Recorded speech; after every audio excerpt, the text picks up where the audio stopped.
बोलना है तो चेयर से अनुमति लीजिए।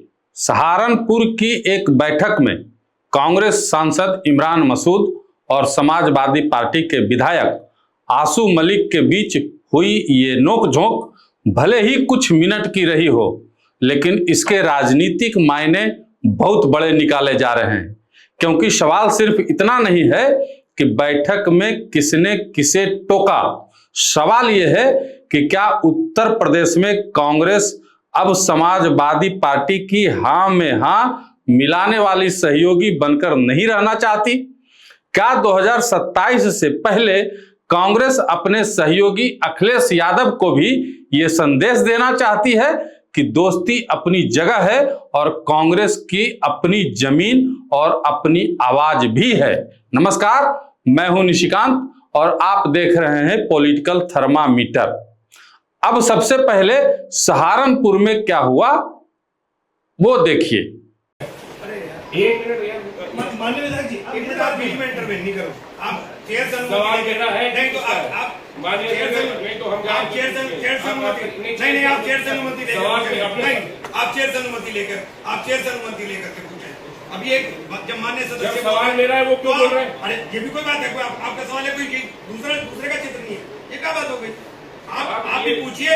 आप दिशा की मीटिंग है, कोई दिशा की मीटिंग नहीं है। नहीं दिशा की मीटिंग है, नहीं ये हम नहीं बर्दाश्त नहीं, ये नियम से चलेगी। नियम से चल रही है, नहीं नियम से चलेगी, नियम से चलेगी। चेयर की अनुमति के बिना बाहर करिए। नहीं चेयर से। दरअसल सहारनपुर में दिशा की बैठक चल रही थी, सारे जनप्रतिनिधि मौजूद थे। इसी दौरान कांग्रेस सांसद इमरान मसूद अपनी बात रख रहे थे और सपा विधायक आसू मलिक के हस्तक्षेप के बाद दोनों के बीच नोकझोंक शुरू हो गई। इमरान मसूद ने साफ कह दिया कि बोलना है तो चेयर से अनुमति लेकर बोलिए। अब सामान्य तौर पर देखें तो ऐसी बहसें बैठकों में होती रहती हैं, लेकिन राजनीति में तस्वीर केवल तस्वीर नहीं होती, उसका समय भी देखा जाता है। और ये तस्वीर उस समय सामने आई है जब राहुल गांधी उत्तर प्रदेश में कांग्रेस को नए सिरे से खड़ा करने की कोशिश कर रहे हैं। जिलों में संगठन खंगाला जा रहा है, नई जिम्मेदारियां तय हो रही हैं, जमीनी कार्यकर्ताओं को आगे लाने की चर्चा है। युवा, दलित और पिछड़े मतदाता के बीच कांग्रेस अपनी जगह तलाश रही है। और सबसे महत्वपूर्ण, 2027 के विधानसभा चुनाव से पहले कांग्रेस अपनी राजनीतिक ताकत बढ़ाना चाहती है, क्योंकि 2024 में राहुल गांधी और अखिलेश यादव की जोड़ी चली तो समाजवादी पार्टी को 37 लोकसभा सीटें मिली, कांग्रेस को 6 सीटें मिली, बीजेपी उत्तर प्रदेश में 33 पर सिमट गई। लेकिन 2027 लोकसभा नहीं है, विधानसभा की 403 सीटों का हिसाब होगा और यहीं से असली खींचतान भी शुरू होगी। कांग्रेस कितनी सीटों पर लड़ेगी, यही सवाल आने वाले महीनों में राहुल और अखिलेश के रिश्ते की सबसे बड़ी परीक्षा बन सकती है। कांग्रेस अगर कमजोर संगठन लेकर अखिलेश यादव के सामने बैठेगी तो सीटों की सौदेबाजी में उसकी ताकत भी कमजोर होगी। लेकिन कांग्रेस अगर अपने जिलाध्यक्ष मजबूत करती है, जमीनी कार्यकर्ता खड़े करती है, अपने वोट बैंक को वापस जोड़ती है और 50, 60, 80 विधानसभा क्षेत्रों में मजबूत दावेदारी कर देती है तो बातचीत की भाषा अपने आप बदल जाएगी। फिर सवाल यह नहीं होगा कि अखिलेश कांग्रेस को कितनी सीट देंगे, सवाल होगा कि कांग्रेस किन सीटों पर स्वाभाविक दावेदार है और फर्क बहुत बड़ा है। इसलिए सहारनपुर की घटना को गठबंधन टूटने का संकेत मान लेना जल्दीबाजी होगी। इमरान मसूद और आसू मलिक की बहस स्थानीय परिस्थिति में हुई। राहुल गांधी और अखिलेश यादव के गठबंधन को लेकर इससे कोई अंतिम निष्कर्ष नहीं निकाला जा सकता, लेकिन एक चीज जरूर दिखाई देती है, कांग्रेस के स्थानीय नेता अपनी बात मजबूती से रखने में पीछे नहीं हट रहे और कांग्रेस को शायद यही चाहिए भी, क्योंकि गठबंधन का मतलब ये नहीं होता कि एक पार्टी अपनी राजनीति बंद कर दे, सपा अपनी जमीन मजबूत करेगी, कांग्रेस अपनी जमीन मजबूत करेगी और जहां बीजेपी सामने होगी वहां दोनों मिलकर लड़ेंगे। यही गठबंधन का आदर्श मॉडल है। मुश्किल तब होती है जब सहयोगी पार्टी इतनी कमजोर हो जाए कि उसका पूरा भविष्य दूसरे दल द्वारा दी जाने वाली सीटों पर निर्भर हो जाए।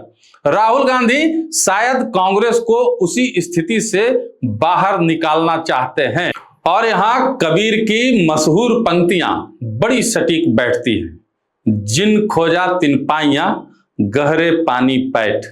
उत्तर प्रदेश में कांग्रेस को भी अब किनारे बैठकर अपनी पुरानी जमीन नहीं मिलने वाली, गहरे पानी में उतरना पड़ेगा, कार्यकर्ता बनाना पड़ेगा, मुस्लिम वोटर से बात करनी पड़ेगी, दलित के बीच जाना पड़ेगा, युवाओं के सवाल उठाने पड़ेंगे और उन इलाकों में भी कांग्रेस का झंडा खड़ा करना पड़ेगा जहां बरसों से संगठन कमजोर पड़ा है। सहारनपुर इसका दिलचस्प उदाहरण है। इमरान मसूद कांग्रेस के उन नेताओं में है जिनकी अपनी स्थानीय राजनीतिक पहचान है। 2024 में वह कांग्रेस के टिकट पर सहारनपुर से लोकसभा पहुंचे। ऐसे नेताओं की संख्या अगर कांग्रेस उत्तर प्रदेश में बढ़ा पाती है तो पार्टी की ताकत सिर्फ राहुल गांधी की लोकप्रियता पर निर्भर नहीं रहेगी। हर जिले में कांग्रेस का अपना चेहरा होगा और यही 2027 की असली रणनीति छिपी है। राहुल गांधी को अखिलेश यादव से लड़ना नहीं है, उनके साथ मिलकर बीजेपी से लड़ना है, लेकिन साथ साथ कांग्रेस को भी बड़ा करना है, क्योंकि राजनीति में गठबंधन तभी लंबे समय तक संतुलित रहता है जब दोनों सहयोगियों के पास अपनी ताकत हो। एक मजबूत सपा, एक मजबूत कांग्रेस और दोनों के वोट का सही ट्रांसफर बीजेपी के लिए यही सबसे मुश्किल समीकरण हो सकता है। लेकिन इसके लिए कांग्रेस को एक और गलती से बचना होगा, अति आत्मविश्वास से। 2024 के 6 सांसद इस बात का प्रमाण है कि कांग्रेस के लिए संभावना मौजूद है। ये प्रमाण नहीं कि 2027 का चुनाव जीत लिया गया है। जमीन पर अभी बहुत काम बाकी है और राहुल गांधी की असली परीक्षा यही है, क्या वो कार्यकर्ता को केवल भाषण में सम्मान देंगे या टिकट और संगठन में भी देंगे। क्या मजबूत स्थानीय चेहरे आगे आएंगे, क्या सीट शेयरिंग समय रहते होगी और क्या कांग्रेस अपने वोटर को वापस जोड़ पाएगी। अगर इन सवालों का जवाब राहुल गांधी ने खोज लिया तो अखिलेश यादव के लिए भी मजबूत कांग्रेस परेशानी नहीं बल्कि एक मजबूत हथियार साबित हो सकती है। और तब सहारनपुर की इस छोटी सी नोक-झोंक को लोग शायद अलग नजर से याद करेंगे। एक सांसद ने विधायक से कहा था, चेयर से अनुमति लेकर बोलिए, लेकिन 2027 की राजनीति का सवाल इससे कहीं बड़ा है।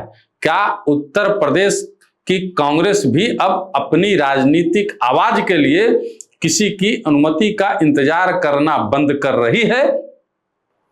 क्योंकि राहुल गांधी का संदेश फिलहाल यही दिखाई देता है, गठबंधन रहेगा, दोस्ती रहेगी, लेकिन कांग्रेस अपनी पहचान और अपनी जमीन भी बनाएगी। और अगर कांग्रेस इसमें कामयाब हो गई तो 2027 में अखिलेश और राहुल की दोस्ती की ताकत इस बात से नहीं नापी जाएगी कि कांग्रेस को कितनी सीटें दी गई, बल्कि इससे नापी जाएगी कि कांग्रेस ने अपनी मेहनत से कितनी सीटों पर दावेदारी बनाई। आप इस विषय में क्या सोचते हैं, कमेंट बॉक्स में जरूर बताइए।